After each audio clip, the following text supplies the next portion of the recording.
this is possibly episode number 1 Yes. of a little series of talks that Yaro and I have been talking about doing, and this is our first little test run. These are going to be titled, Are We There Yet? So my name is Patrick Jordan. In the daytime, I'm a cybersecurity analyst. I am a father of a brilliant daughter. I live in Austin, Texas. I spent a lot of years living in London and England. I'm a big, huge sports fan, particularly of football played with the feet and of tennis. And I met Yaro, so to speak, because we both write on Substack. And I pretty quickly found that Yaro's Substack about AI and Web3 was kind of my favorite thing to read every day, and my favorite thing to comment on and kind of try and share thoughts on. And that's kind of how we got here. And why don't you take over? Yeah, well, my name is Yaro Celis. I live in Los Angeles. I am a tech consultant, tech support. I write about AI and technology in general. I'm a father of 2 little kids. I love sports as well, love to travel. I was born in Colombia, Latin America, and I've been here for quite a while now. Lived in New York City, and I was in Europe as well for about a year in my previous life. Seemed like a long time ago. And yes, I had the pleasure to meet Patrick through Substack, and we've been communicating via comments first. He used to comment on my Substack, and I've been reading his newsletter, which makes me feel that I need to learn a lot about cybersecurity because he's an expert. So when I read about it, he's like, oh man, and it makes me a little scary sometimes. Oh man, here I am posting about AI and technology and everything that we can do, and all these amazing things that are becoming available to all of us. But then I read your newsletter and it's like, wow, I guess I gotta be careful what I share because there is obviously a dark side to everything, and he knows so much about this, Patrick. And I thank you very much for your newsletter. I try to keep up with it. There is a lot of things that are kind of like over my head, but hopefully, these conversations can also help me and help the audience alleviate our cybersecurity ignorance. Yeah, I think the cool thing is that some of these things overlap, right? Like you and I are both spending a lot of time thinking about and looking at AI and which things are trending in AI and which tools we try out using and which ones we like the best. And AI obviously has so many use cases across the board, including cybersecurity, but so many other areas. Yeah. And I'm actually a little annoyed with myself because my intention, I sort of do this, but my intention is always to write something about cybersecurity on Saturdays and then write something not about cybersecurity in the middle of the week on Wednesdays. Like AI is one of those things sometimes, or I'm a big fan of mobile devices, smartphones in particular. I have been for a long time. I'm also a big fan of this area of personal knowledge management, PKM, and the idea that for a lot of us in your sort of line of work and my sort of line of work, and a lot of people's line of work, if you're a knowledge worker, your knowledge is one of your biggest assets in the world. So I'm interested in things beyond cybersecurity as well, and I think you and I have some crossover, especially with AI recently. Absolutely. Well, I mean, talking about certain tools, because AI is all about tools, right? Everybody loves tools. They want to know what's the latest, how to use them better, how to maximize all these different models that are coming out. I mean, I guess needless to say, the one that I use the most and the one that I started using was ChatGPT, right? But this is like a very large model that allows you to do so many different things, right? So when I read your newsletter, for example, it's like, I can't stop thinking of how these models are making it so much easier for bad actors to perpetrate their act. So I also like when you write about mobile technology. The cybersecurity kind of like hits me a little differently because yes, I do write about AI tools, and then it's like, wow, like your newsletter is so important because we do have to be aware that as this technology continues to advance, right, it's going to make it a lot easier for these people to do these acts. We're seeing scams that are just that were unthinkable a year ago, where you can clone voices, you can clone people, right? And then all of a sudden your mom calling you or your daughter calling you, asking for money, stating that she's in a bad situation when she's really not. But yeah, I mean, there's so many things that we can start talking about when it comes to AI, when it comes to cybersecurity, when it comes to so many different aspects of the technology that we're seeing being deployed today. Yeah, on all the new techniques that we never thought possible a year ago, like the deep fake videos. Right. I just saw a thing this morning, not a video even. No, excuse me, it was a video. It was a video where a handful of the tallest buildings in New York are covered in like cupcake skirts, and they're swaying in the wind. And it wasn't even so much the video that struck me. It was the no, it was a photograph. Sorry, I had it right the first time. It was a photograph of that. So the first comment was the thing that really struck me, because the first comment was a person saying, okay, well, now I know I can never trust a photograph ever again in my life. Yeah. So that's where people are at, right? Everywhere from election security to being able to identify misinformation versus valid information. I guess there's always ways of looking at things, and we can try and be optimistic, but there's plenty of room for pessimism. Plenty. Yeah. And I think, it's interesting because, this is the year where most nations are going to elect leaders, right? 2024, for some reason, has become the year of the elections worldwide. And it is the year when AI is just exploding, right? Yes. Everybody's using it. Obviously, all these campaigns are using AI, right, to market these politicians. So I think it's inevitable. It's going to be inevitable to run a marketing campaign of any kind without using this type of technology and still remain competitive. You can try to do it without using it, like trying to be very organic, but it's gonna be hard because AI allows you to multiply, and just magnify your message and create messages kind of like automatically. That is hard to compete if you're not using it. So yes, having these images, these videos, and just being online and the technology is getting better, so it is harder to know which videos or images are real and which ones are created by this technology, and yeah, it's gonna be interesting to see. I heard that Google, for example, Google Gemini, they are banning any type of political output in their models, and they're kind of like routing people or leading people to actually Google search engine for anything politically related. Let's see how that works. But at least I saw that too.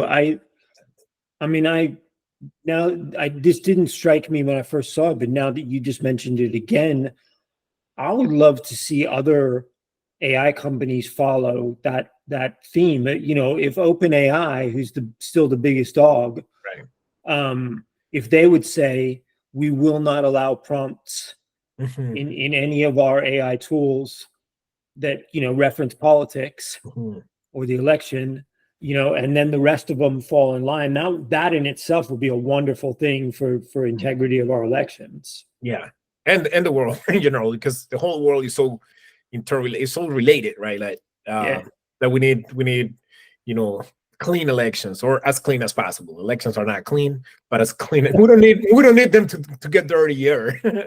No, yeah, that makes me think of something else. Just like creating these newsletters that we put out, right? We come out with so many tools, and there's so many companies and so many newcomers trying to create new technologies and just deploying. And a lot of these technologies being deployed just for a profit sake, right? Like a Yeah. lot of this technology is not really up to par. It's not secure, right? It has not been like vetted. It has not been like really tested. But they just put it out because investors want their money back. So now we have a lot of competition, right? And OpenAI is one of them. So it's for a company like OpenAI that is just deploying models, like Yeah. every other month. It's gonna be interesting to see if they really compromise their growth uh, in a year of the elections. Like I don't know if they have the intention to slowing down for for political sake. Yeah, no, that's a really good point. I think, and it goes beyond just the election stuff, right? There's the whole idea that, um, beyond sort of cybersecurity concerns, there's just the overarching concern about AI models that are built with good ethics and responsibility, and they're not biased, and they're not spitting out offensive content in their responses, um, and so on. But that's kind of the same point that you were making. Is OpenAI or is Google or are any of these bigger vendors, are they willing to slow down the speed of let's keep adding new features so that we beat the competition, to take a moment and go, no, let's go slower in order to support ethics and responsibilities. I use a lot of the same tools you do. I have an open AI account. I use ChatGPT, but I do have two companies that are my favorites at the moment in this little perspective that we're at the moment. I like Perplexity, and I like Inflection, Mm, Mustafa Suleiman's company. You and I have talked about his wonderful book, The Coming Wave, which yeah. talks about containment issues with AI. And both of those companies, and Anthropic, sorry, I shouldn't have said Perplexity, I should have said Anthropic and their Claude model, excuse me. Anthropic has a published AI constitution that is transparent about how they will operate. I mean, and any of us can be skeptical about, it's one thing to say something and then you have to prove it. Right. But the fact that they have that shows a lot, I think. And Mustafa Suleiman and Inflection, he's a member of like governmental councils Yeah. in the US and in Europe that are creating or trying to create policies and regulations around AI. So I have, with a healthy degree of skepticism, I have faith in those two companies that at least they are giving a big amount of recognition to trying to do things the right way, so to speak. Okay, so you kind of answered the question that I was going to ask you. What tools are you using the most? So you mentioned Claude, you mentioned PI or Inflection, right? Yeah. And ChatGPT. Is there any other tool out there that you use regularly? Do you use them the same, or in what particular order? Which one do you use the most, and what do you use them for? Okay. I love that question. I don't know how, I'm not going to be able to be a short answer. So the tool I use the most is the one I accidentally mentioned on the ethics side, is Perplexity. Yeah. For a couple reasons. Firstly, Perplexity doesn't describe itself as a chatbot. It describes itself as an AI answers engine.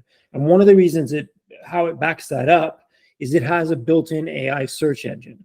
So with a lot of these models, the ChatGPT ones in particular, you'll occasionally get a response that says something along the lines of, when I had my last model update in November 23, or, April of 2024, whatever the date is, this is the information. Whereas Perplexity never says that, because it has the ability to do a real-time web search. So I like that. I like that because most of these models cost something. Usually it's around $20 a month, give or take. Perplexity is priced that way. But through Perplexity, for that $20, you can use the latest version of ChatGPT. You can use the latest version of Claude from Anthropic. You can use Gemini Pro, which is their second highest tier model. And I think there's one more that kind of sometimes is in the mix and sometimes isn't. But 3 models for the price of 1 is already a pretty good thing. I also find it's the fastest response. Okay. And it also allows you most or all of these chatbots save your history if you allow them to. 2 things actually. Perplexity makes it one radio button, toggle it on or off to say you can't use my prompts in your training model, which is a good thing. You do the same way with privacy in general on the web, right? It shouldn't be difficult to opt out of sharing your information, and Perplexity makes that easy. And then the last thing is a small thing, but I like it a lot, which is it allows you to create collections, essentially folders within your history. So, I have into the hundreds now of prompts and responses as a history. And it's awesome to be able to look at those within folders as opposed to scrolling through. So that's probably my most used one. Second most used one is probably Pi from Inflection, because I don't know if you've seen something I haven't, but Pi is the only model I've seen so far that is really capable of continuous conversation. Not just I can speak to it with my voice and it will respond with a voice and then things stop. With Pi, I can go like, what's the most beloved dog breed in the United States? And it'll come back and go, it's Labrador, it's Poodle, or it's whatever. And I can go, well, what's the least popular dog breed? And it's just there in the conversation. Nothing has paused until I tell it to stop, kind of thing. Yeah. I like that one. And then one of your last questions, and then I will finally shut up. You're fine. All these tools I mentioned, the biggest thing I use them for is research, job-related research, sometimes personal-related research. Less so, though, because I feel like job-related research is always very generic. I'm clearly never sharing anything that is a detail related to the organization I work at. It's generic research. With personal stuff, it's a little hard to keep things generic. So not to say you can never do that, and not to say I never use it for that, but it's less often. What about you? Same sort of questions. Okay, well, full disclosure, I actually invested in Perplexity. Interestingly enough, I invested in Perplexity, but I do not pay their monthly. I use the free version. So bear with me. I do pay for ChatGPT, as you mentioned. All of them are around $20, so I pay $20 for ChatGPT. We need to. This will be the first thing in episode 1 where we need to edit something out, right? We need to edit that out where you said you don't pay the $20 for Perplexity, right? That's fine. I mean, I'm just being honest. You can leave this too. No, but I mean, I was gonna get there. I do pay the $20 for ChatGPT because it was the first one that I used. It was the first one that I decided to pay because I really wanted to have access. It got to a point that it was so busy. There was so much traffic in their servers that you will have to wait.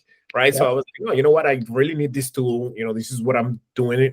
It's helping me for my work. So I decided to pay the $20. And then Perplexity came around. I read about it. I was really amazed by what they're doing, what they're putting together. I definitely think is that company or that model that is the closest to compete with Google search in this era. Like I can definitely see, because I use it as well, again, the free version, but I feel that for ChatGPT is more research, more like creating summaries.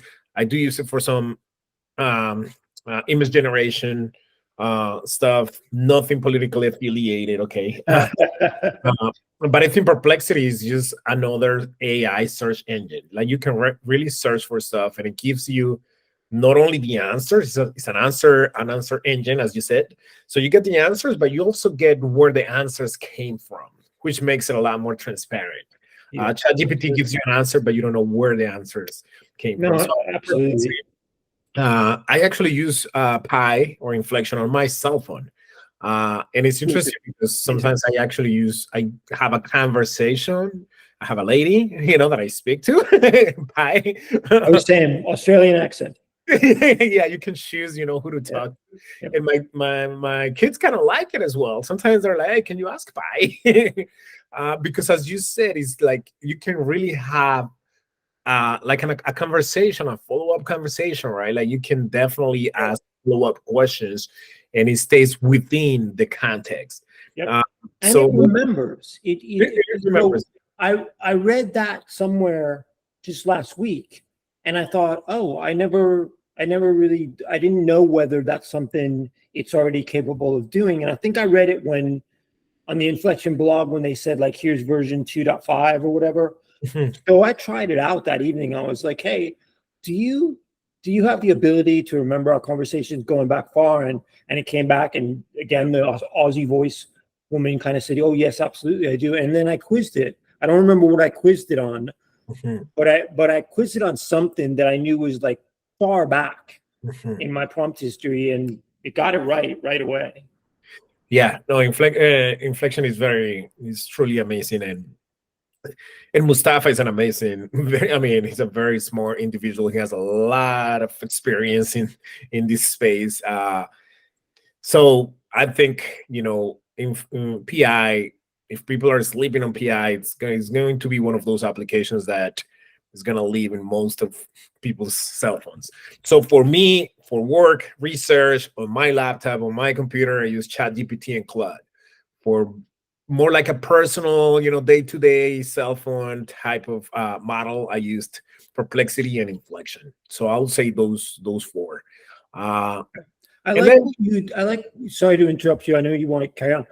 I like what you do because I agree with you. Perplexity is not the right tool for saying like, can you help me draft for me like a policy document, or can you help me draft a letter to someone or whatever? Whereas ChatGPT and some of the others are quite good at that. So you laid it out really clearly where Perplexity's main strengths are. Versus some of those chatbots that are nicer, sort of at least first draft writers. Yeah. Also, Inflection. On my phone, I don't think you can have the conversations on like different files or different folders. Correct? That's right. I think I even on the app, you can submit or you can comment or give a rating, I guess, on the app on the Play Store. At least I use an Android phone. I think I commented on just, I love the app, but number one wish list item, could we have a way of organizing the history? Because it is just one long stream of consciousness. One long conversation. It's like this conversation. Yeah. Although, now having said that, I think I might, until that feature arrives, which I imagine it will at some point, I might just play around more with saying like, hey, can you remind me what you told me about X? Well, that's a very interesting point. Just to not have to, like scroll nightmare trying to find that thing. Yeah. But yeah, I guess in a nutshell, those are the 4 apps that I use the most today. There are so many out there, and I'm sure we'll continue, bringing in more different applications that are more specific, because the ones that we mentioned are very broad, right? Like you can use them for so many different use cases, but now you have applications that are more just geared towards one particular industry or one particular thing. That reminds me, a quick promo ad for your Substack. One, I've told you this before, one of my favorite things, not to say the only thing, one of my favorite things about your newsletter every day that makes me look forward to seeing it is you always have a section called AI Tools of the Day. And I love that because you do just what you just described. It's always a category. Yeah. And that's perfect because, truth be told, there are some days where I look at the category and I go, well, that's fascinating, but that won't help me. So I don't look at it, but probably 8 days out of 10, that's something I could put to use somehow or other. So I look through it, and I probably click the link on one or more of the suggested tools and take a look. So I think I would say that's a big thing to advertise. Just one of the things that's great about your Substack. Well, thank you very much. Sometimes I feel skeptical about that particular section because there are so many tools out there, and a lot of people are just like putting out tools and tools and tools. So I wonder if it's just redundant. But what I did is create a database that anybody can have access to, and then you can search by industry or by your particular. I've played with that as well. Yeah, you just get to that particular or those applications that you need at that particular moment. But yeah, Patrick, this is amazing. This is a conversation that will probably never end. Like, we're never gonna get there. Yeah, we'll answer that question about are we there yet. The answer is always going to be no. Sorry, we spoil. The answer is no, guys. I have to tell you one more thing that came to mind when you were mentioning that your kids kind of like pie when you're having the conversation. It was like it took me back in time. My daughter is just a wee bit older than your kids. My daughter turned 21 over this past weekend. And I don't even remember exactly what age she was, but she wasn't very old. She might have even been like 7 or 8 or something. And we were out walking our dog, and she asked me something. I do not remember what it was, but I paused for a little. I didn't immediately like have an answer for her. And not even a long time, by the way. And it was the first moment in my life where like my daughter looked at me with a little bit of contempt. She's like, "Why don't you Google it, Dad?"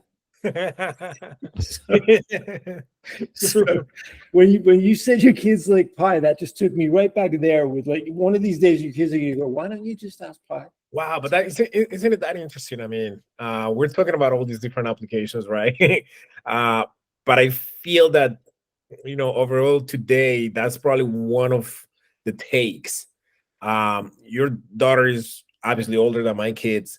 So in her time was Google, right? So why don't you Google it, which became a verb. Therefore, it's going to be completely, not impossible, but very hard to take the crown out of Google when it comes to search. Right, because they became a verb. But now, fast forward, and today, I do play with my kids, and kids are very smart. They ask a lot of questions. As you grow older, you stop asking great questions, but my kids do, and sometimes I'm like, and when they see me hesitant, they're like, "Why don't you ask pie?" So I wonder if pie is gonna become a verb. It's gonna be the new Google. Just pie it.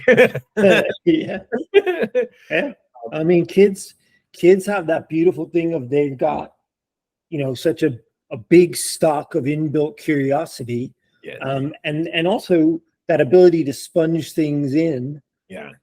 So at times they're going to kind of look at us and go, "Why don't you have a better answer?" Yeah. Pi can answer that question better than you, right?